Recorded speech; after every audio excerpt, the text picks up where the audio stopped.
J'ai une fuite d'eau à la cuve, je suis dégoûté. Là tu vois il y a ma cuve d'eau là. Et en fait j'avais de l'eau qui a coulé là partout. Pour la simple et bonne raison, c'est que regarde là-bas. Ça c'est mon tuyau où ça puise l'eau. Et là, je vais te faire voir. Regarde. J'ai enlevé le joint là, regarde. Il bouge. Il bouge, il est pas lié à la cuve là. Du coup là, il est passé entre les deux là. Sur la cuve, j'avais fait une accroche mécanique. C'est-à-dire j'avais rayé le support avec un grain de 80. Ou un grain de 36, enfin un 80 c'est très bien. Et je l'avais pas fait sur le tuyau. Je sais pas pourquoi je l'ai pas fait sur le tuyau. Alors que je vous le répète à longueur de journée, dès que vous voulez coller un truc, il faut faire une accroche mécanique, sinon ça ne tient pas sur un support lisse. Alors, la preuve en est, je l'avais fait sur la cuve, le joint il est collé de chez collé. Je l'ai pas fait sur le tuyau, et ben ça s'est délié avec le temps, au bout d'1 an et demi de voyage, ça s'est délié. Et ça a fui par cet endroit-là.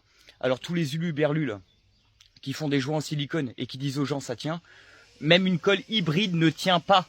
Alors c'est pas un joint silicone qui va tenir. Le silicone ça n'a aucun pouvoir mécanique, ça n'a qu'un pouvoir d'étanchéité sur les maisons. Mais dans des véhicules qui bougent, c'est colle, mastic colle ou colle. Point. Il n'y a pas autre chose. Et c'est accroche mécanique, sinon regardez ce que ça fait. Voilà, je l'ai oublié à cet endroit-là, bah j'en paye les conséquences. Allez, des bisous.